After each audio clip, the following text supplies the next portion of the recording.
Hey, hoy voy a conversar con el doctor Enrique Herrera Silla sobre el alquiler por temporada, por día, el Airbnb. Vamos a ver qué opina él sobre esto.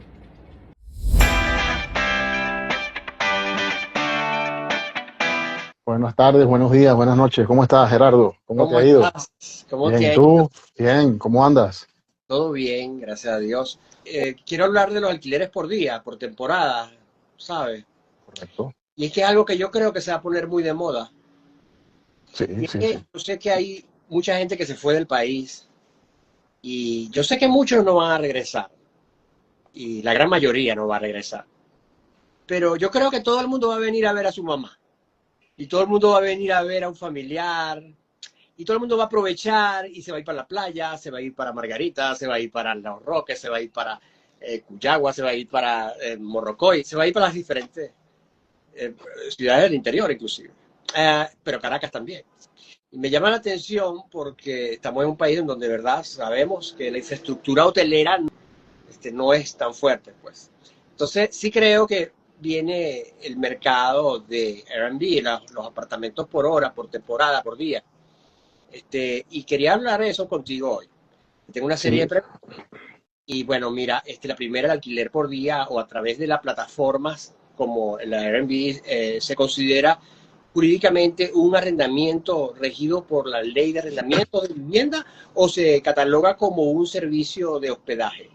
fíjate, tú acabas de dar una serie de motivos por los cuales una persona pudiera alquilar un apartamento por corto tiempo, porque todos los alquileres son temporales, así tú tengas 15 años en un apartamento o en un local o donde sea que estés alquilado es temporal, no es vitalicio ni es eterno.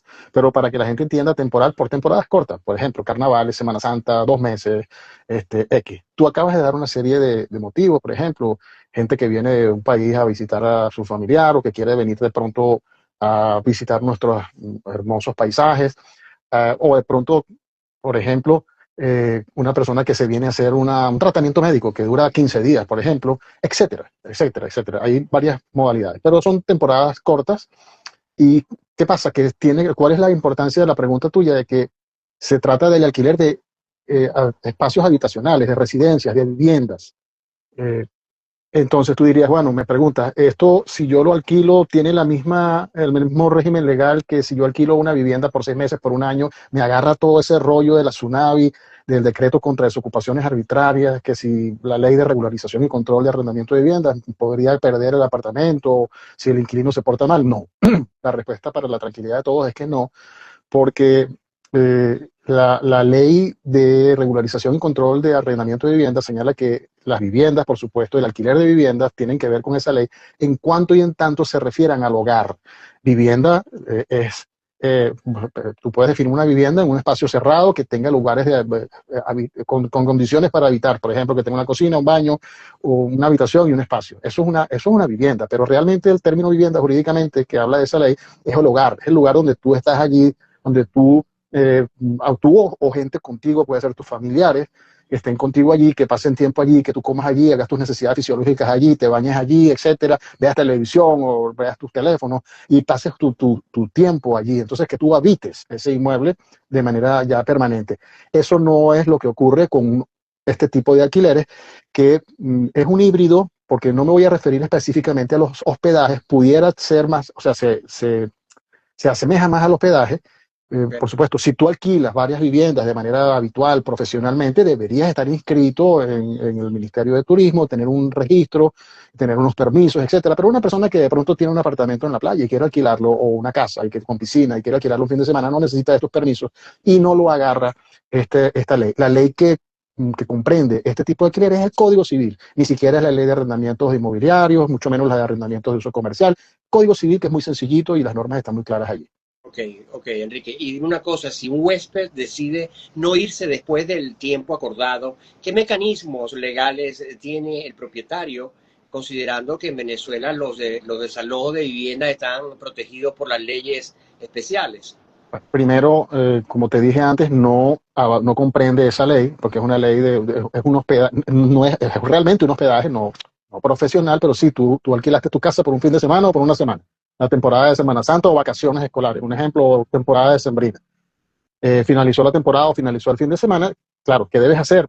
Yo invito y le digo a las personas que se ocupen de este tipo de negocios que se asesoren con gente como tú o gente como yo o gente que sepa de este tipo de negocios, porque tiene que haber un contrato. Tú no puedes dejar a una persona allí sin contrato. No, tome aquí, me diste 300, 400, $500 por el fin de semana y no importa, te doy la llave. Eso no, eso requiere una logística. Dentro de la logística están los contratos, están las referencias previas que debe entregarte la persona.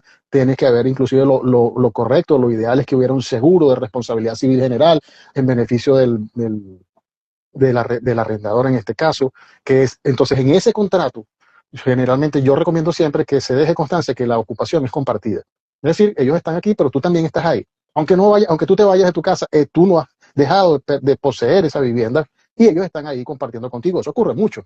En la parte de Puerto La Cruz, Margarita, Higuerote, donde yo me desenvuelvo, La Guaira, hay casas que tienen una casa grandota y una más pequeña para huéspedes, y ahí están los propietarios, y entonces, ¿qué pasa si esa persona no te entrega la llave? Bueno, tú puedes hacer no una viveza, ni una vía de hecho, ni nada que se parezca, sino le cambias la cerradura, se acabó. O sea, porque tú no estarías, claro, deberías tener una constancia de que tú has requerido por escrito que te devuelva la casa, pero en todo caso, eso no ocurre casi nunca, verdaderamente no, a menos que sea un delincuente, pero eso no ocurre. Y generalmente las personas que van a este tipo de alquileres lo hacen con el ánimo siempre de devolver la vivienda, el lugar. Generalmente, mayoritariamente es por recreación, por supuesto, y para eso también hay que tener ciertas reglamentaciones, pero claro, eso ya entra a formar parte de cómo hacer el negocio y se escapa un poco de la pregunta, pero no tendrías problema. Realmente, si tú tienes una persona que has tenido sus referencias y tienes una de algún depósito o algo, o le has hecho seguimiento y haces este tipo de contratos sabiéndolo hacer, no tienes ningún problema porque no te arrastra a la ley de arrendamiento inmobiliario de viviendas. Muy bien. Y una junta de condominio, por ejemplo, la junta de condominio puede prohibir legalmente el uso de estos apartamentos para Airbnb si el documento del condominio dice que el uso es exclusivamente residencial. Bueno, es que el uso sigue siendo residencial. Eso es un tema bien complicado que yo he debatido mucho en asambleas, en lugares donde me han llamado para esto, en los dictámenes que yo ofrezco. Es un tema, tú no puedes prohibir que alguien arriende, pero no puedes también el que arrienda pretender que lo va a hacer sin ningún tipo de reglamentación. Entonces la salida es reglamentar y en las comunidades de propiedad horizontal debe haber un reglamento para este tipo de alquileres que son una realidad. Lo que tú no puedes permitir es que una persona entre, que vengan 5 personas, 10 personas, tú no sepas quiénes son, háganlo y deshagan un desastre en la piscina, cometan a lo mejor actos inmorales. El propietario es responsable también de eso. Entonces, lo que debe haber es un reglamento. Un reglamento. La prohibición no es lo correcto porque estarías prohibiendo una garantía y un derecho que emana del derecho de propiedad, que es de rango constitucional. Yo soy propietario de algo y yo tengo derecho de usarlo o de decirte a ti, bueno, tú te lo presto, Gerardo, o te lo alquilo. Eso forma parte de mis atributos como propietario. Si alguien no me lo permite, me está lesionando ese derecho. Pero lo que yo no puedo hacer cuando te alquilo a ti mi inmueble es que tú te vengas con 20 personas, si el apartamento es para 5, y que tú hagas un desastre en el apartamento y pretender que a mí se me tiene que permitir eso. No, no prohibirlo, no. Debe reglamentarse. Y ahí entonces entra un buen reglamento donde se indique, por ejemplo, previamente quién es la persona que va a entrar o la persona, su identificación, una pequeña carta donde se compromete a respetar las normas de uso y de reglamentaciones de todo lo que es la conducta. Se le indica que no puede, por ejemplo, esa reglamentación tener un volumen musical extremo, alta o a partir de tal hora de la noche, etcétera. Hacer un pequeño reglamento, pero conclusión, prohibir no, reglamentar sí. Ok, pero desde tu experiencia como corredor, ¿cómo se manejaría el control de acceso de desconocidos a las áreas de áreas comunes, a las piscinas, gimnasios, ascensores, si vulneran la seguridad de los vecinos, o por lo menos eso es lo que piensan de repente algunos vecinos, ¿no? Puede tener problemas en ese sentido, ¿cierto? Sí, no, y con razón. Pues, lo primero, tú no puedes alquilar espacios comunes siendo propietario de un apartamento. Por ejemplo, yo vivo en un apartamento, un edificio que tiene piscina, canchas de tenis, que tiene solario, un sauna, parrilleros. Voy a agarrar y voy a alquilar esas áreas comunes. No, en propiedad horizontal eso está prohibido porque las áreas comunes primero no se pueden alquilar. Tú puedes alquilar tu apartamento y como consecuencia de ello, entonces también que esa persona haga uso de las áreas comunes. Ahora, ¿cómo reglamentar eso? Como te dije, por ejemplo, tú creas un pequeño reglamento, un reglamento express, te lo digo ya. Primero, el propietario tiene que indicarle a la Junta de Condominio cuándo va a alquilar su apartamento. Por ejemplo, una cosa, ¿no? ¿Quiénes son las personas que va a meter allí en su apartamento? Segundo, ¿qué tiempo van a estar? Tercero, se le puede colocar un brazalete con que ese brazalete lo adquiera por una vez el propietario, y eso no es discriminatorio ni nada que se parezca, es para identificar que esas personas que van a estar allí de manera perentoria, de manera provisional, se sepa quiénes son y esas personas también se sepan chequeadas. Luego, esa identificación tiene entonces que dársele a el vigilante y el vigilante chequearlo cuando lleguen. Lo que no puede hacer el propietario es no decir nada y pretender que vengan 10, como te dije, 5, 6, 7 personas y que se les permita la entrada porque dicen que vienen en parte de Enrique Herrera o de parte de Gerardo Villalobos. Mucho menos cuando ni tú ni yo estamos en nuestros apartamentos. Entonces, es la reglamentación a lo que lleva a la posibilidad y al respeto de este tipo de negocios. Esto no solo que te estoy diciendo, te lo digo aquí, esto ocurre en Aruba, ocurre y en Madrid, ocurre en Nueva York. Claro, en estos países ya se han dado cuenta del problema que se ha causado con esto y están las mismas alcaldías. Nosotros no tenemos legislación al respecto, pero en algunos lugares del mundo, no en todos, Nueva York, Madrid, en algunos lugares de Portugal, que son lugares muy bonitos, turísticos, por ejemplo, que tú no puedes alquilar si no es por menos de un mes. Te lo prohíben, lo han prohibido para evitar este tipo de desmanes. Pero yo considero que estos desmanes se evitan si hay una buena reglamentación vecinal. Ok. Ahora, si ocurre un incidente donde hay un daño grave al apartamento o una lesión del huésped, ¿quién es el responsable legal bajo las normativas venezolanas? Ok, son dos cosas distintas. Voy por primero con los daños en el inmueble. Los daños en el inmueble, si no es porque ha sido por un terremoto o por algo que ajeno al arrendatario, el arrendatario cumple, tiene que cumplir, es el responsable, lo dice el Código Civil. Es más, tiene que demostrar que no fue culpable.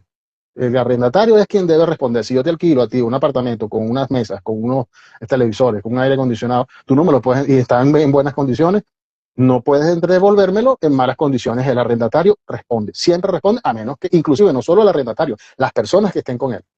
Okay. Eso lo dice la ley. Ahora, con respecto a lo que le pueda suceder al arrendatario dentro del inmueble, por supuesto que el propietario es el que eso se llama quien tenga una cosa bajo su guarda. Tú cuando tienes un carro tienes algo bajo tu guarda, cuando tienes un animal, un perro, tienes un animal bajo tu guarda.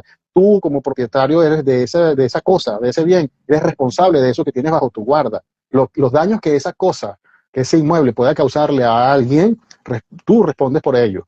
Por supuesto, siempre ahí es al contrario, ahí se tiene que demostrar que tú tuviste la culpa o que fuiste negligente. Por ejemplo, si tú no tienes un sistema eléctrico en buenas condiciones, si te pegaba corriente en algún lugar, si por ejemplo tenías unas cerámicas rotas y rompió el pie del arrendatario, todo eso, tú eres el culpable. Si se cae el techo sin que haya ningún terremoto, tú eres el culpable. Ahora, si ese daño es por causa del arrendatario, por negligencia del arrendatario, imprudencia, impericia, llegó rascado, chocó, se dio un golpe contra las puertas porque estaba ebrio, se levantó y se mareó, eso no es culpa del propietario.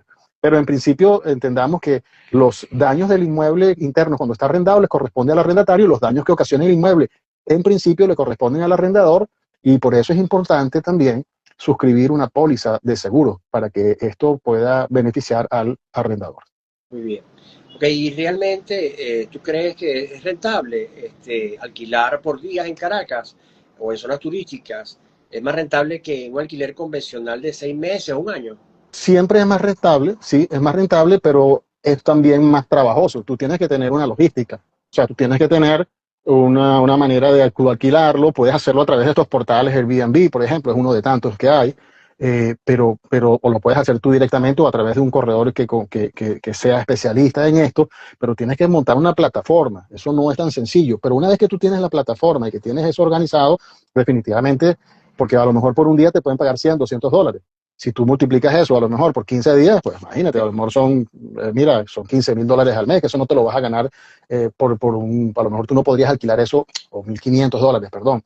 15%, sí, $1,500, pero esos $1,500 que te ganas en 15 días, a lo mejor tu apartamento no te da más de $300 o $400 mensuales por un alquiler estable. Pero insisto, Aprovecho la cuña para decir que en Vecindari vamos a tener esa opción también de alquilar por día, de conseguir propiedades por día. excelente, pero tienes que tener tu logística, pero es mucho más rentable, por supuesto que es mucho más rentable. ¿Existen seguros en Venezuela que cubran específicamente daños en alquileres temporales o dependemos totalmente de la protección de la plataforma?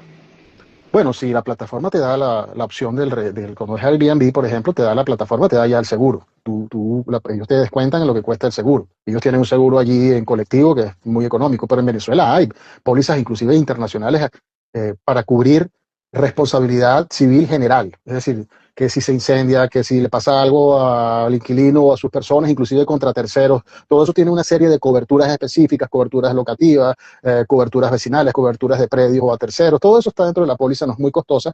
Y que, ¿cuáles son mis recomendaciones? Primero, que el beneficiario siempre sea el arrendador, y segundo, que sea una póliza en dólares o en divisas, que no sea en bolívares, porque si no tienes que estarla actualizando continuamente y quizás por la devaluación que aún existe en el país, no resulta al final verdaderamente resarcitoria. Importante es señalar que si tú tienes una póliza de seguro y el arrendatario, por ejemplo, cometió una locura y destrozó tu apartamento, o el apartamento se incendió, por ejemplo, por causa del arrendatario, y el seguro te lo va a cubrir, porque te lo cubre si haces esto que te estoy diciendo, este tipo de pólizas.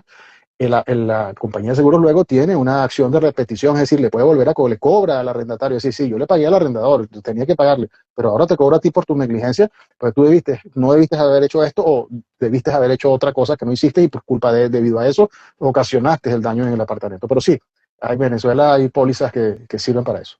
Enrique, una pregunta, el contrato privado, estamos hablando de, me imagino que lo puede hacer cualquiera, lo hace un abogado. Bueno, Este, debe redactarlo una persona conocedora, yo digo un abogado, conocedor de este tipo de negocios. No es un contrato que no es tan complicado, pero fíjate todos los detallitos, todos los detallitos. es algo pequeño, es un Sí, contrato. es un formato pequeño, en una hoja se hace, claro, la persona tiene que firmar quizás 2 o 3 formatos donde se responsabiliza, que dice quién es, etcétera, se acuerda de que se trata de un alquiler por short term, que es como se llama en inglés, temporadas cortas. Las plataformas ya tienen toda esta logística, Claro, pero pero debe hacerse y puede hacerse. Ahora, en el caso de venezolano, eh, no puede es una, inclusive hacerse por correo, por firmas electrónicas, hay muchos mecanismos cuando la persona viene de afuera, o puedes hacerlo a través de la plataforma Airbnb u otras plataformas, un pero correo. no es que no sea necesario, es que no es útil hacerlo a través. Vas a ir a una notaría para firmar un documento por una persona que va a estar 3 días, la rapidez no te lo permite. Una conversación de WhatsApp, ¿cierto? Cierto, todo eso funciona. Luego, por supuesto, formalizar como debemos hacerlo Para la un corredor, contratación. para un corredor es negocio, porque en estos días me llamó una colega y me dijo, Gerardo, ¿cuánto cobro yo de comisión? ¿A quién se lo cobro? Sí, O sea, bueno, eso dependerá del tipo de inmueble, de la cantidad de días y el corredor. Muchos corredores se dedican a esto. Yo no me dedico a esto. O sea, yo me dedico a asesorar a estos corredores. Yo lo hice en una época de mi vida, ya no lo hago. Hasta hace 7 u 8 años atrás estuve haciéndolo. Lo hice en Aruba y lo hice aquí en Venezuela, pero ya no lo hago. Pero sí, es rentable. No te voy a decir que son los millones de Chaplán, pero sí es rentable, porque tú captas y trabajas, bueno, de repente trabajas por hacer esa captación a lo mejor te ganas $100, $150, bueno, y no hiciste nada. Solamente pusiste en contacto un enlace allí y te ganaste ese dinero si tienes la logística. Pues tú, claro, ya debes tener a lo mejor, ahora, si tú te involucras directamente en la negociación, haces el check-in, haces el check-out, ya eso es otro tema, a lo mejor le cobras 20, 30% del canon de arrendamiento del hospedaje al propietario. Es cuestión de negociarlo. Pero siempre es un negocio más, no nos cerremos a eso, como a los corredores hay que darles esa. Además, te voy a decir otra cosa, es una gran oportunidad para relacionarse. Sí, yo conozco gente que se dedica a eso, va, alquila el inmueble, $100 el día y ella cobra $10 a cada parte, algo así. Sí, sí, sí, sí, sí, sí, totalmente válido. Creo que es mucho trabajo, trabaja casi que lo mismo que alquilar un apartamento para ganar tanto. Sí, por No lo eso sé, te digo que tienes que entender el negocio, tienes que masificar el negocio, pero el negocio es un negocio rentable. Fíjate, importante es. hacer una cartera de clientes solamente. Sí, sí. Ahora, fíjate que a través de eso tú, por ejemplo, puedes tener, por ejemplo, la gente la comida, los paseos. Hay una cantidad de negocios que donde tú puedes agarrar una comisión de todo eso, y bueno, ir abultándolo. Yo eso lo recomiendo a las personas que quieran adentrarse en este negocio. Pero además, otra cosa, que en mí resultó así. Yo los inmuebles que tenía para este tipo de negocios, terminé vendiéndoselos a las personas que iban de huésped. O sea, tú vas, por ejemplo, a la casa que yo tengo y tú la pasaste maravillosamente bien con tu hija y con tu esposa, y lo volviste a alquilar y me volviste a alquilar y te enamoraste al final de la casa, tu familia se enamoró y dice, Enrique, quiero comprarte ¿estarán vendiendo la casa? Sí, como no. Mira, esa es una manera muy bonita y muy efectiva de captar clientes para la venta. Y es un mercado, Un mercado, un mercado parecido, no es igual, es diferente. es Y diferente, creo pero que se va a ir creando, pues, ¿no? sí. Ahora, para un corredor que quiere captar una propiedad para que sea, para convencer al dueño que pueda este, em, o sea, que lo alquile por temporada, pues. ¿Cómo hace? ¿Cuál es el argumento? Bueno, lo primero tienes que capacitar al inmueble. El inmueble tiene que estar full operativo y tienes que estar básico, o sea, tienes que tener todo funcional y tienes que tener en la cocina todos tus utensilios, tiene, la nevera tiene que funcionar, tienes que tener un microondas, una licuadora, en algunos lugares, pues todo lo que es el lavaplatos, los baños tienen que estar funcionando, los aires acondicionados, tienes que tener wifi. Pero luego que tú le muestras esto y le sacas unas cuenticas ahí si tú sacas cualquier estimación de lo que tú pudieras ingresar anualmente por, por esos apartamentos, te digo que en Venezuela sobre todo que los servicios públicos todavía son tan económicos, más allá de que fallen o no fallen de vez en cuando, mira, es tremendo negocio, teniendo, le repito, la logística, es tremendo negocio para el propietario. Es un porcentaje anual, claro, tú tienes que aplicar ahí unas depreciaciones, porque siempre de repente hay inmuebles que se dañan, es cuestión también de que no tengas un apartamento o una casa con cosas ya exquisitas que eran las tuyas, tú tienes que despersonalizarlo, poner cosas que no se dañen, inclusive a veces habilitar unos mesones que pudieran ser de cemento con cerámica, o sea, adaptarlo. Sí. Tener una persona que te acompañe allí ante cualquier eventualidad, un piscinero, un jardinero, un electricista, que los tengas ahí en la retaguardia por si acaso, mira, se dañó el aire acondicionado, mira, o sea, por eso te digo, el negocio no es tan sencillo, pero es rentable. Ok, creo que es una oportunidad buenísima para los inversionistas. El hecho de que se genere este tipo de mercado, deben apuntar hacia de repente comprar propiedades. Siempre, eso hay que verlo así, tú tienes que enfocárselo también como corredor inmobiliario a quien quiere comprar. Y mire, esta casa que está, por ejemplo, en Higuerote, está al lado del canal y tiene una piscina y tiene una cantidad de bondades, por poner un lugar. Esta casa usted la puede alquilar y usted le puede obtener una rentabilidad, además de que usted la puede usar Sí, sí, es una cuando quiera, usted le va a tener una rentabilidad que ese dinero en ningún banco se lo va a dar, o debajo del colchón tampoco se lo va a dar. Y en cualquier caso, de aquí para adelante, la plusvalía va a empezar a venir. O sea, eso desde el punto de vista de una óptica de inversión es un buen negocio inmobiliario. Sí, sí, es un buen negocio, inclusive, captar propiedades pequeñas, bien ubicadas y que tengan amenidades, que tengan áreas. Tienen que estar operativas. No Y, pueden ser ranchos, no quiero ser despectivo con este término. O sea, tienen que ser casas que estén operativas. No que sean ninguna grande, no son unos palacios ni nada, pero que sean o que estén operativas, una piscinita que funcione, un calentador que funcione, la cocina que funcione, la nevera que funcione, el televisor que funcione, el wifi que funcione, tener las cosas limpias allí, tus utensilios de cocina, tus sábanas, todo lo que es la parte de baños que funcione, que estén limpios. Muy bien, Enrique, de verdad que es un tema bastante interesante. Sí. Creo que tenemos que seguir conversando sobre él, mientras se vaya creando con fuerza este mercado, que yo estoy seguro que va a ser así. Y creo que vamos a tener que poner el ojo a eso y participar en eso, ¿okay? En ese tipo de mercado que se va a explotar. Mira, bueno, Así es. gracias por esta conversación. Gracias a ti, Gerardo. Como siempre, un gusto conversar contigo de estos temas tan interesantes. Gracias. Y a ti, si te gustó el video, dale al corazoncito, compártelo para que le llegue a los demás. Que estés bien.